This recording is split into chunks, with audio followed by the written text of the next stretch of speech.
Tonight, a young Lamborghini driver facing serious charges over a Chapel Street crash that's left a cyclist in hospital. The Premier calls out evil neo-Nazis as pressure mounts to change the state's laws.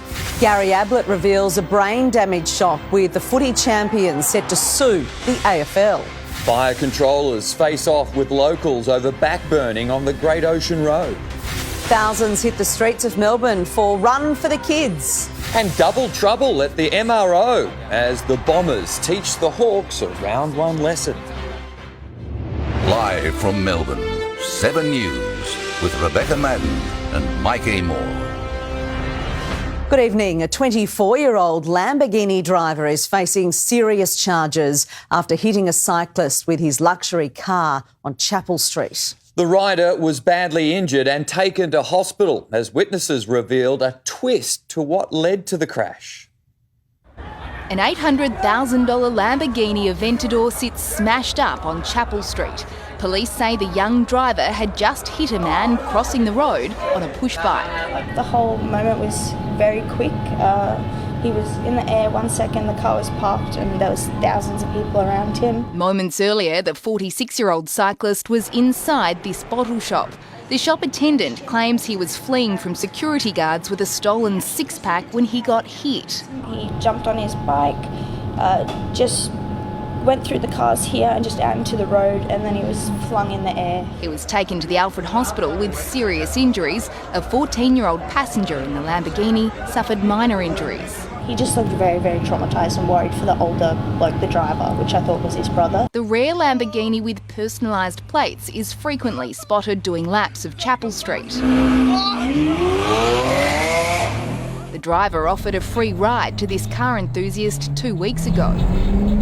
The 24-year-old Lamborghini driver from Sunshine West was arrested and charged with reckless conduct, endangering life and dangerous driving causing serious injury.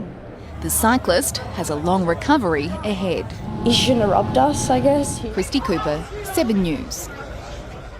The Premier is calling out the evil views of neo-Nazis as pressure mounts on the government to strengthen the state's laws. The hate group symbol is already banned, but Jewish leaders say the salute should also be illegal after violent protests at Parliament. The antidote to anti-Semitism, a Jewish festival in the heart of Elstonwick. A proud, established community showing itself off after yesterday's show of Nazi salutes on the steps outside Parliament. Those who work inside Parliament share a rare voice of unity. What we saw in the Melbourne CBD yesterday were a bunch of cowards. This is incitement of hate and violence. The neo-Nazis joined an anti-trans speaker and her supporters, facing off against a much larger group fighting for trans rights. Trans rights now! The small group of neo-Nazis wore masks, angering Nina Bassett, a local Jewish leader who also survived the Holocaust as a child. They are cowards, because much as I despise what they stand for, in Australia, they should not be frightened to show their faces. Victoria banned the public display of Nazi symbols last year, but the state government says simply banning the salute will not get rid of fringe neo-Nazis. We could ban a gesture, they change their gesture. We ban a symbol, they change their symbols. But it's the motivation behind those gestures. It's the intent of those people yesterday who had, hate in their hearts and rocks in their head. We'd like to see the government go a little further. We can start talking about things like banning the Nazi salute, for example. I don't think we want to get in a situation where we have to ban each and everything. At a multicultural gala dinner, the Premier was applauded for this. No amount of vile ideology will defeat us as the multicultural capital of our nation. Later tweeting to trans people, our government will always support you and always respect you. Your rights are not negotiable. I'm just disappointed that we're going back to, 1933 Europe. Blake Johnson, 7 News. A police operation has caused traffic mayhem on the Eastlink freeway. Cars piled up on the M3 near Noble Park while officers worked to clear the scene. Drivers heading into the city were diverted to the Princes Freeway to avoid the stretch between the Monash Freeway and the Dandenong exit ramp. Police say a self-harm incident caused the 1-hour delay. Footy legend Gary Ablett is set to join a concussion class action, suing the AFL for compensation. The Geelong great says he was knocked out at least 8 times in his career and now suffers from brain damage and can't hold down a job. One of footy's greatest players and arguably its most reclusive has revealed his own devastating diagnosis. He showed great courage, Ablett. Gary Ablett says he began getting headaches and pressure in the top of my skull around 2010. It then led to depression, anxiety and extreme fatigue. The 61-year-old claims he suffered additional symptoms in 2015, including migraines, insomnia, blurred vision and significant memory loss. Last November, Ablett's former manager, Peter Jess, sent him for scans. Ablett revealing it showed I have significant structural and functional brain damage. Former teammates and opponents gathered for Hawthorn's 1983 reunion at the MCG today. I know myself that you have concussion, you go back out on the field that day. It was just the way it was. And everyone remembers the collision that he had with Dipper in '89. He put his body on the line all the time. I went through an investigation with the AFL, had a conversation with their people, as many of the players have done from that period of time. But look, unfortunately, I think it's only the tip of the iceberg. Ablett says he can't hold down a job and has contacted the Players Association for help. He claims they haven't got back to him. The AFL is facing an avalanche of concussion class actions and Ablett is set to officially join it. Peter Jess telling 7 News Ablett will be a general plaintiff in Greg Griffin's case. The Ablett bombshell coming just days after 2 concussion class actions have been lodged against the league. Tom Brown, 7 News. Police are investigating after a man's body was found floating in Albert Park Lake this morning. A local raised the alarm just after 11 o'clock. Emergency services closed off the area to the public near Aquatic Drive. Armed police surrounded a home near Melbourne Airport this afternoon after a man allegedly threatened his neighbour with violence. Police say the 27-year-old man locked himself inside a property and refused to come out. We just used some tactical options to entice him out so we can have some conversations with him.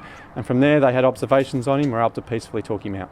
The man was taken to hospital for treatment. Fire authorities have faced off with residents along the Great Ocean Road after planned burns threatened to spread out of control. Coastal towns are on standby to evacuate on the state's worst fire danger day of the year. After planned burns became bushfires, those responsible faced the community today, standing by their decision. The managers say they were ignited on Tuesday and Wednesday, before the weekend forecast changed. There is risks inherent in doing this work, and we make our judgments, we get the best information we can, and those conditions can change, and they did. As temperatures rose into the high 30s yesterday, residents at Kennett River were told to leave. Other areas put on standby to evacuate. 3 fires near Moggs Creek, Lorne and Kennett River threatened to spread on what became the Surf Coast Shire's worst fire danger day in 3 years. I do understand it would have been terrifying for those communities to see that smoke and that fire in the country behind their properties. They were fantastic coming to all 3 communities this morning after what must have been a fairly intensive 48 hours for them to come and seek feedback from the community. A total fire ban was applied to the region. With the help of water-bombing aircraft, forest fire crews successfully kept the blazes within control lines. The threat was reduced overnight after a cool change swept across the state. It's cool, mild, and we'll be looking to further schedule further burn operations, and that's happening into next week. Emma O'Sullivan, 7 News. A driver has been taken to hospital with burns to his chest and legs after his car went up in flames. The fire emergency happened on the Hume Freeway in Wangaratta on Friday. The driver managed to pull over as firefighters extinguished the blaze. The Albanese government is doubling down on its defence of Australia's $400 billion nuclear submarine deal. Work is already underway to fill jobs as the ADF embarks on a mega recruitment drive. According to the government, there's never been a more important time to join the Navy. We really need to grow the size of our Defence Force broadly, and in particular our Navy and submariners. Tonight, launching a new $5 million campaign to recruit thousands of defence personnel. As the nation gears up for nuclear submarines. It has to be the most unique workplace on Earth. There's nothing else like it. Shipbuilding will be done in Adelaide, but there's a dire shortage of scientists, engineers and welders.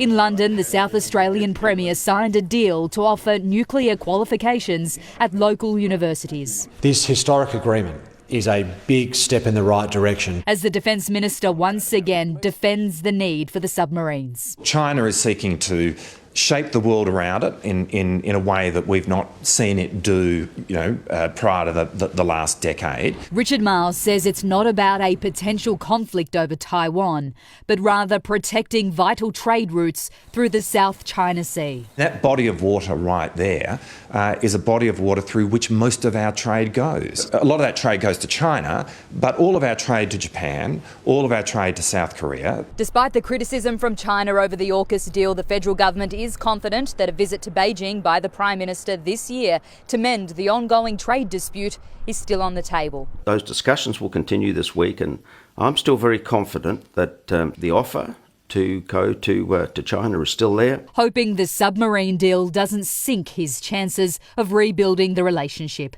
Jennifer Beshwati, 7 News. Donald Trump claims he'll be arrested in the coming days over a hush money payment made to a high-profile porn star. The former US president made the revelation on social media in a series of posts that have law enforcement officers worried about a repeat of the Capitol riots. Donald Trump lapping it up centre stage at a college wrestling match. A show of defiance after spectacular claims. A Manhattan district attorney is ready to put him in a legal hold.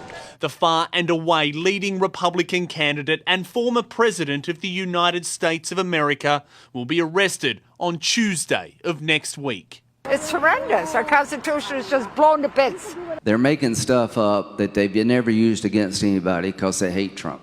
The grand jury investigating Trump's $130,000 hush money payment to adult film star Stormy Daniels is still in session. There's no official hint of charges. Still, the man who made that payment for Trump with a warning to other lawyers. Run! Run as fast as you can! And opponents agree. If charges are laid, they better stick.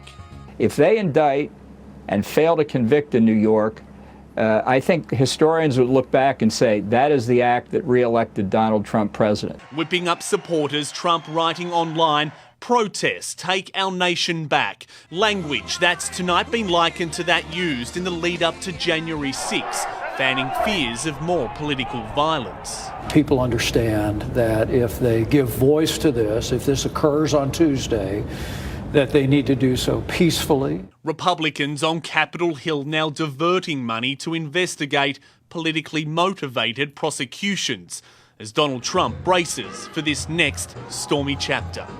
In the United States, David Woywood, 7 News. Actor Sam Neill has moved to reassure fans after his stage 3 blood cancer diagnosis. The 75-year-old says he's been in remission for 8 months. Yeah, I'm alive and kicking. And I'm going to work. I'm very happy to be going back to work. I needed something to do while I was kind of undergoing treatment. That's why I wrote the book. Neill is back at work filming and his memoir is due to be released later this week.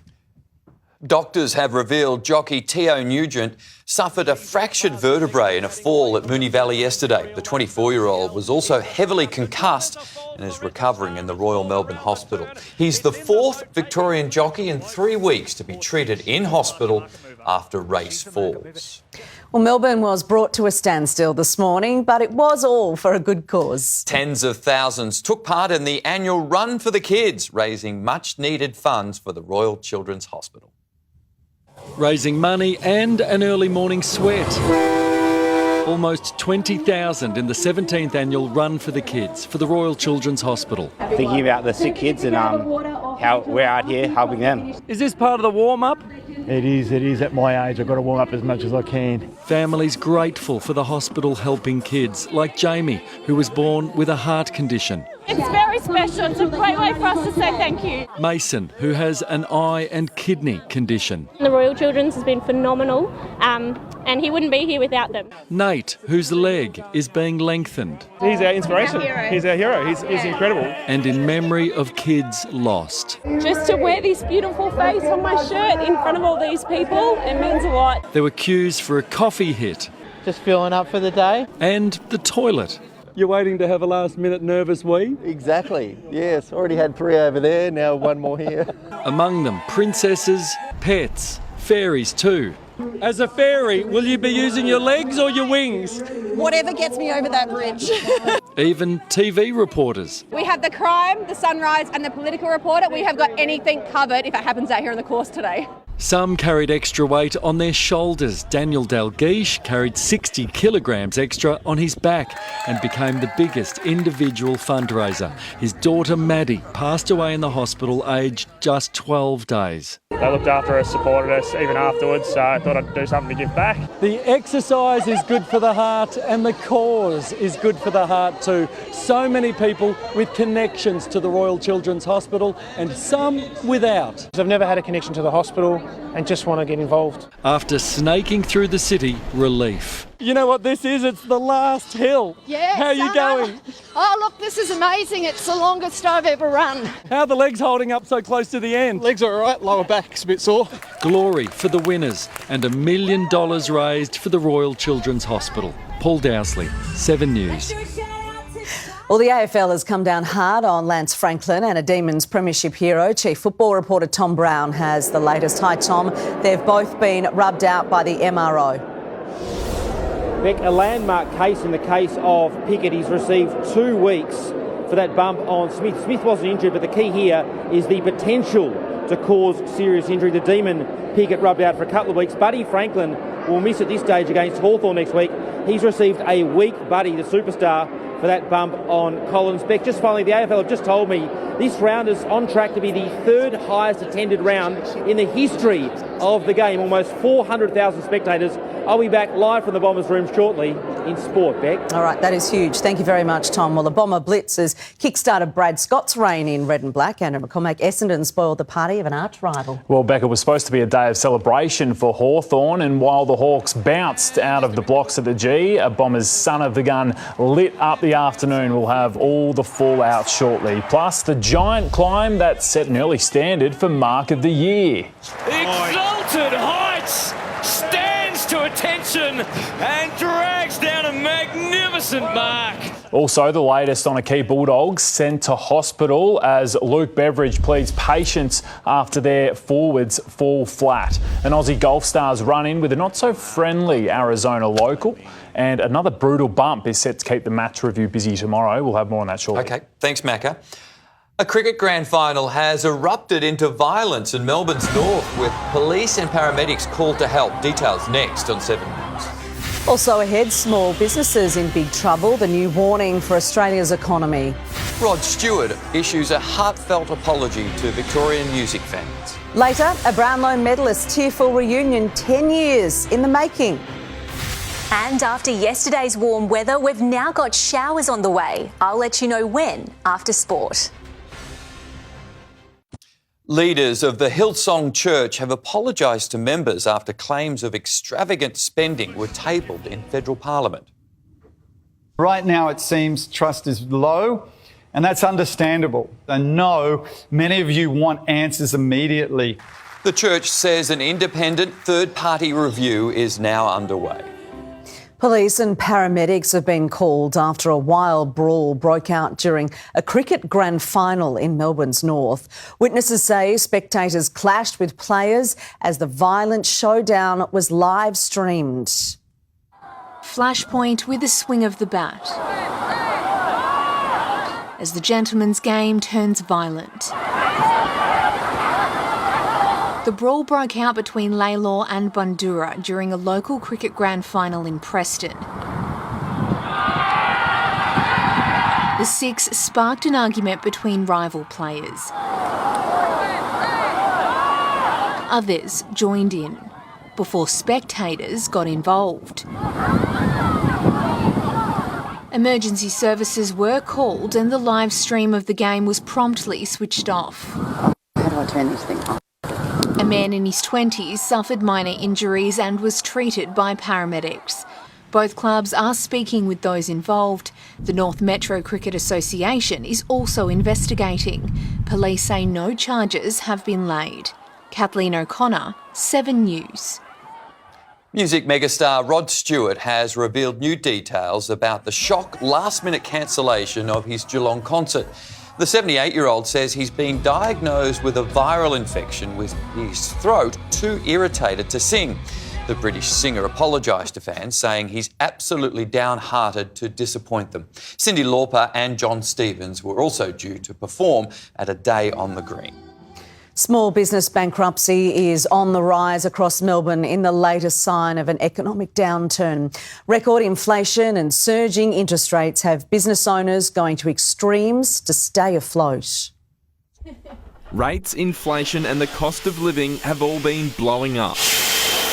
Even balloons now cost more. Looking at the cost of helium, tanks have doubled in the last 12 months, so we used to provide a lot of helium bouquets and balloons to a lot of clients nearly every single day. We've had to reduce that amount. Event planner Adam Rogers says clients are cutting back on celebrations. Keeping me awake at night, it's always that, are we getting enough inquiries in during the day or during the week and actually converting them into sales and locking those in? He's not alone. A new study finding cash flow is the top reason entrepreneurs are losing sleep. People go under because they don't put enough emphasis on winning new customers. They just place all of their emphasis on delivering to existing customers. Authorities expect more business people to hit the wall soon. There were 772 personal insolvencies nationwide in January, up 26%, and 18% of those were business-related. You are starting to see some really early signs of people finding themselves in more financial distress. Adam Rogers decided to turn to a financial coach. I'm kind of glad I did. So we've kind of rapidly grown over the last 6 months. One of the paradigm shifts we help them with is understanding that all growth is sales and marketing led. It's not enough just to have a great product. Business coaches say when the heat is on and the economy is tough, entrepreneurs learn better business habits, restructure operations, and improve how they deliver products to customers. Because hard times force good behaviours. As survival instincts kick in. Josh Martin, 7 News. A top-secret army base in Mornington has opened its doors for the public for the first time. The HMAS Cerberus is the Navy's largest and oldest training facility in Australia, teaching over 6,000 personnel each year. The students are thrown life-threatening simulations, preparing them for conflict. We teach them how to handle that sort of stuff. So we teach them how to crawl, walk, run, and this unit here is a classic example of how we prepare our sailors for their jobs at sea. Army, Navy and the Air Force all train on site. A new breakthrough medical treatment is helping arthritis sufferers complete everyday tasks again. Details next on 7 News. Also ahead, why tens of thousands of students are suddenly rushing back to Melbourne. The race to find survivors as South America is rocked by a deadly earthquake. And the teenage entrepreneur leaving his mark on Melbourne's southeast.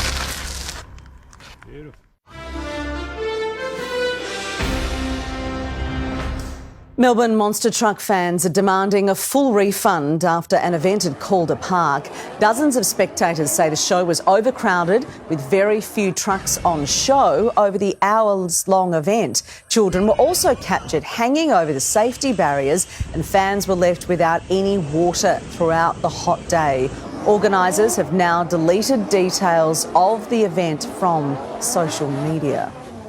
Melbourne is reclaiming its crown as Australia's educational capital as more than 100,000 international students rush back. Enrolments have doubled since borders reopened, delivering a much-needed boost to the city. International students are finally trickling back to our shores, and they're choosing Melbourne over every other Australian city. International students have doubled to over 140,000 students since the pandemic. But there's still a way to go before we get back to the 227,000 international enrolments we had in 2019. We put almost $51 million into going back into country and letting the world know that we're open and welcoming for international students. Right now, there are 35,000 students from China studying in Victoria, 27,000 from India, Vietnam, Nepal and Colombia each have less than 10,000 students enrolled, and they're enjoying more than just our educational services. I really like about Melbourne coffee culture. The coffee here at Aston, I really enjoy drinking coffee here. I love the people, how diverse it is, how nice everyone is. I love the coffee here, so I feel at home too. I'm a tea person, but then the coffee here is so good that I feel like I'm converting. In 2021, international students contributed $6.9 billion to the Victorian economy. Pre-pandemic, that number was $11.8 billion. The state government is hopeful to return to those numbers over the next 2 years. It's an educated guess because we are, after all, an education city. A guess that gave the Treasurer something to clap about ahead of the May budget. Chanel Vella, 7 News. Vladimir Putin has made a surprise visit to the occupied Ukrainian city of Mariupol after it fell to his troops last year. He was seen speaking with locals and inspecting the area. At the same time, world leaders have hailed the International Criminal Court's decision to issue an arrest warrant for the Russian president. Well, I think it's justified. I think it makes a very strong point. He's clearly committed war crimes. The ICC has accused the Russian leader of committing war crimes, including the deportation of Ukrainian children to Russia. An earthquake has caused widespread devastation on Ecuador's south coast, killing at least a dozen people. The magnitude 6.8 quake was felt as far away as neighbouring Peru. Residents were forced to run for their lives with dozens of buildings, including medical centres, damaged. Officials are now scrambling to find if any Australians have been caught up in the disaster. Australian researchers are confident they're closing in on a breakthrough treatment to fight arthritis. They're investigating the link between good gut health and the debilitating condition. A cup of tea was a luxury for Carol Pocklington 20 years ago. I was in a wheelchair, and then I became bedbound. Doctors discovered through a blood test she was suffering from rheumatoid arthritis. Her husband John became her full-time carer. Absolutely dreadful pain. It's insidious. I mean, I couldn't do anything. But a clinical trial on the Sunshine Coast involving daily injections saved her life. And I was probably walking around within 2 to 3 weeks. Researchers from Cervatus are about to begin another, investigating the link between improved gut health and arthritis symptoms, administering participants a single daily shot. We really want to target down into the gut microbiome to see if we can get some improvements. More than 450,000 Australians suffer from rheumatoid arthritis, affecting 1 in every 50 people, and it's usually more common among women than men. What we're looking to achieve is reduce the symptoms of rheumatoid arthritis because it is an inflammatory condition. I don't want to ever think that anybody ever has to go through what I went through. Helping more Australians live a pain-free life. Anna McGraw, 7 News. A 13-year-old boy from Brighton has become Melbourne's latest entrepreneur. Business is booming. He's come up with a vital solution to a community problem, one curb at a time. It's the big business idea gaining a fair bit of coverage. After getting knocked back for jobs due to his young age, 13-year-old Brighton boy Ben Adler came up with his own plan to make some pocket money. painting house numbers on local curbs. I've always wanted to have my own business because my parents both do and a lot of my family members all do. He charges $20 per curb and business is booming. On average, Ben works up to 20 hours on weekends, clocking up close to 50 kilometres travelling to each location on his bike. Doing this at a young age, I could be able to save money for uni and a car. It's a lot of work, but it's worth it. Ben's handiwork is also an asset to the local neighbourhood. We don't have a street number outside our house. We get parcels delivered to the wrong address. Ben's business is also a vital tool for emergency service workers, helping them to locate homes, particularly when it's dark. In an emergency, every second counts. We encourage people to clearly number their properties so they can be found. His business even impressing the local mayor. For such a young fella to be out there doing what he's doing, and I congratulate him. Ben's advice for any aspiring young entrepreneurs? It doesn't matter the age, it really just as long as you like put in a lot of work and you can do great things. Ellie Wicks, 7 News. A 5-year-old has lived to tell a dangerous tale after swallowing a popular children's toy. His message to parents is up next on 7 News. Also ahead, the 44-day construction blitz to transform Melbourne's northeast. How a simple cuppa can help improve your mental health. And the Brownlow medalist brought to tears by a touching reunion.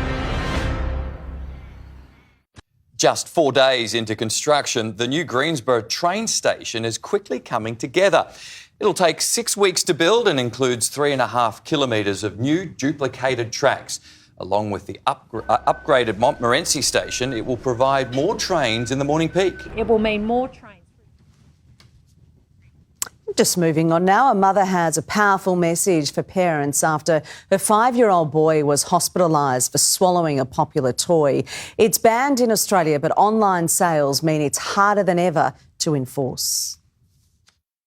5-year-old Emery Nowak is one lucky little boy. 1 minute he was playing in the back seat of the car, the next he was being rushed to hospital. They're such an innocent-looking toy, and then they're so devious. The 5-year-old, who is non-verbal with autism, got hold of his sister's magnetic toy beads and swallowed them. He woke up crying, saying his tummy was sore, and he just kept looking at me like he was scared. She raced him to the Women's and Children's. Once doctors realised what was wrong, they knew they had to act fast. If Emery had had them in his tummy an extra 3 to 4 hours, it would have burned right through his intestine. The small magnetic balls have become a popular toy, but if ingested, they can cause lifelong injuries, even death. As it's passing through the digestive system, they do magnetise together and can cause really serious internal injuries like perforation of the bowel and small intestine. Small magnetic beads like the ones Emery ingested are banned from sale in Australia, but you can still buy them online and at some market stalls.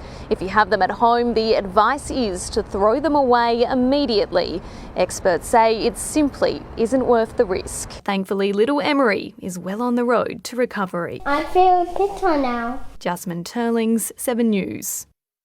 An ancient tea variety could help fight the symptoms of depression. Japanese researchers say matcha can act like an antidepressant, giving drinkers a dopamine hit and improving their energy levels. The popular beverage is made from ground-up tea leaves and has enjoyed a revival thanks to global coffee chains. A Brownlow medalist has been brought to tears by a reunion 10 years in the making. Brian Wilson thought his precious medal was lost forever until a die-hard demon with a heart of gold stepped in. Brian Wilson won't be letting this Brownlow out of his sight again after a reunion 10 years in the making. I'm still this morning woke up and I couldn't believe it. It's just amazing. Wilson suspected he lost the precious medal at a business meeting a decade ago. Despite public campaigns from the Melbourne Football Club, he thought it was gone for good. I thought, how silly I must have been and how disrespectful to lose such a coveted award. But last night, Demon CEO Gary Pert dropped a bombshell. And sitting in the middle of my desk was this old tatty envelope. I re-present you with the 1982 Brownlow medal. Maybe once or twice before I've seen Dad cry, so that was I think it was a very emotional night for everyone. I know our whole table started crying as well. Wilson won the Brownlow in 1982 at just 20 years of age. An anonymous person handed it into the Demons retail shop, wanting it returned to its rightful owner. Who put it in, and if I could ever find that out, I'm internally grateful, and miracles do happen. He'd always planned to give it to his eldest daughter Riley, so the legacy can be passed through the family. Here it is. So I think I'll keep that now. Yeah, I'll hand it over officially to Riley, and you lose it. It's my fault then. It's not my problem. Yeah. So. Laura Spurway, 7 News. Oh, that is a great result. Yeah, that's lovely. excellent. Well, sport is next with Andrew McCormack. Andrew, the Hawks are counting the cost of a round one to forget, unfortunately. Yeah, that's right, Beck. Injury has soured a dirty day at the MCG for Sam Mitchell. We'll get the latest on Chad Wingard next, plus the young bomber who looks set for a bit of a breakout year under the new regime. A rollercoaster start for Ross Lyon as a Saints young star brings a tear to mum on debut. The brutal round one hits keep coming as the Bulldogs ponder their giant forward mix, and a reality check for the F1 World Champ as an Aussie young gun shines under lights.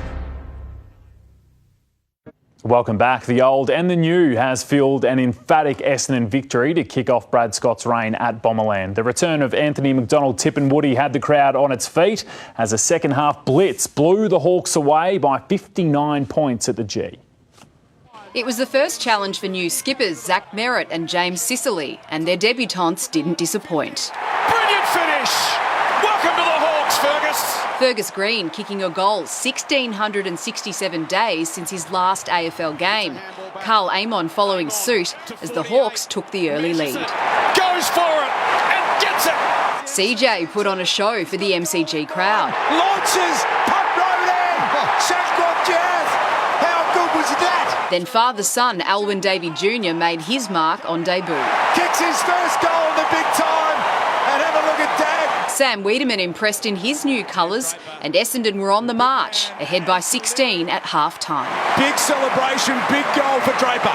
A lap of honour for the 1983 Hawks premiership side spurred on the crowd, but it was the Bombers who stood up after the main break. Another solid effort from the number 2. Another goal, Essendon. They've got 8 in a row. And defender Jordan Ridley with his first goal in AFL. First goal in league football. Game number 69. Then the cheers got louder for a favourites return. Great to see Anthony McDonald-Tipungwuti, and don't the Essendon faithful love him. In less than 5 minutes, Tipper showed why. He nails it! Embraced by teammates after a 588-day absence from AFL. There was nothing the Hawks could do to stem the tide. Huge win for the Bombers. A 59-point victory under a new coach. The Red and Black are back for 2023. It's a great feeling. I was pretty much just waiting to go on, and the boys at the end, they gave me a feedback. Well, that was the most, biggest crowd I've ever had for someone else. Laura Spurway, 7 News. Let's get the latest inside the G now, returning to Chief Footy reporter Tom Brown. And Tom, there's a bit of an injury concern for a star Hawk. Andrew, the Hawks' 59-point loss compounded by an injury, or suspected one, to Chad Wingard. Wingard sat out much of the second half of the game. Hawthorn think it's a tight calf. They'll be precautionary. They'll assess that during the week. On the flip side, Essendon top of the table tonight, which is quite incredible. Brad Scott's first win as the Bombers coach after what can only be described as a tumultuous off-season. There was some feeling, Andrew, in the team song, as you can see. It's challenging to go through, but then I think it's really galvanised us as a team. We've been able to stick together, stay strong, train hard, and that's just, showing what we can do. Not perfect, and I don't think any coach will sit here and say their defensive effort was perfect, but hopefully you could see what we were trying to do defensively, and there were some good signs.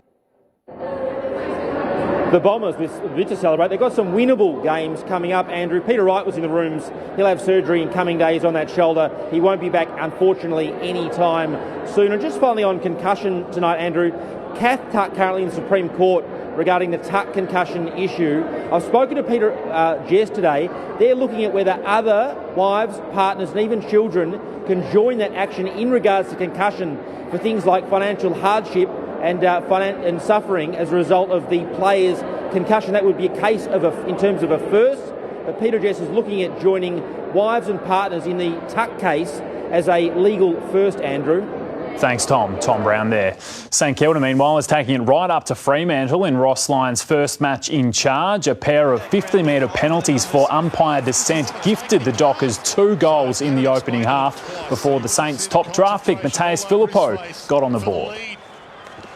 For his first goal in AFL footy, got it. And they come from everywhere. Well, that brought a tear to the eye of Mum Natalie in the stands. Good on you, Mum. Early in the final term, scores are level. Now, we might have already seen Mark of the Year. A massive leap from Harry Himmelberg. Exalted heights, stands to attention and drags down a magnificent mark. That's one of the great sits ever. Crow Shane McAdam will come under scrutiny for this brutal bump on Jacob Ware. The young giant, though, did return to play out the game. Down to just 2 on the bench in 33-degree heat. GWS came back from 31 points down to give Adam Kingsley a 16-point win in his first game in charge. Melbourne could welcome back 4 premiership stars to offset the loss of Cozzy Pickett through suspension. Luke Beveridge looks set to persist with the tallest forward line in footy as more concerns are raised around the MCG turf. His first game in Bulldog colours in more than 3,000 days ended in hospital, but Liam Jones has been cleared of a serious neck injury. He will be monitored throughout the week. The Dogs' much-hyped tall forwards combined for just 11 marks and 2 goals. Yeah, we're a bit disjointed, and these are some of the teething problems with the 2 young bucks. You don't throw the baby out with the bathwater. We've had 2 games. It's a very small sample size. Cozzy Pickett set for a match review enforced holiday. I won't be talking to him about that. He plays the game on the edge, on the line. He commits his body for tackling, for a whole range of things. Regardless, if opposition clubs weren't already salivating over the out-of-contract live wire, they are now. Pickett arches the back. Bontempelli couldn't hold him. Another. Pickett has 4. 40% midfield time last night, the blueprint for a breakout year. Stephen May, Jack Viney, Bailey Fritsch and Christian Salem all in the mix to take on Brisbane at the Gabba on Friday night. Players still voicing concerns about the newly relayed MCG surface. Having been a person that's done a couple of ACLs, I was extremely nervous pre-game when I walked out there, and I was surprised there wasn't going to be any injuries in our game. Was it like a normal deck? No, it wasn't. It was never going to be. Melbourne's Oscar Piastri dazzled under the bright lights of Saudi Arabia, where he'll start from 8th for tonight's Grand Prix in Jeddah, eyeing his first points in Formula One. He'll also be watching the rearview mirrors for Max Verstappen, who was relegated to 15th by a drive shaft problem. I don't think there's much point trying to take him on when they're that much quicker. Sergio Perez still put Red Bull on pole. Lewis Hamilton will start from 7th alongside the 21-year-old Aussie. And Aussie Mark Leishman found a different kind of hazard at the Live Tour event in Arizona. Wow. Uh-oh. That is a good size one right there. Trust the Aussie to stare it down. The rattlesnake, though, didn't stop Leishman from a second round 66. He's got a 2-shot lead heading into the final round. That is all for sport. Stop me, I can tell you that much. Mickey in the clubhouse. quicker than normal. Right. Now, Melbourne looked a little grey today. Estelle Greepink is here now, and Estelle, the clouds are sticking around. Well, Mike, we have cloudy skies and the chance of showers for most of this week. I'll have the details next.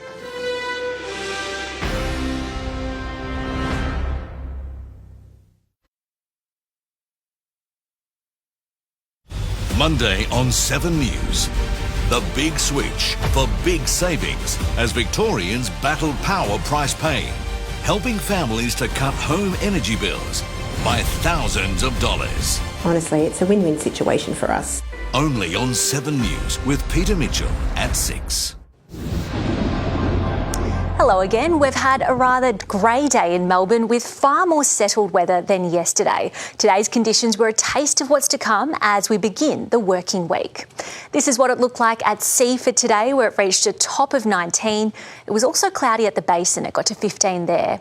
In the city, from a low of 17, we reached a top of 19, and outside now it's 18 degrees.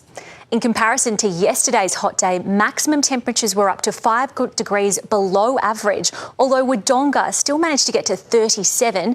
Hamilton got to 21.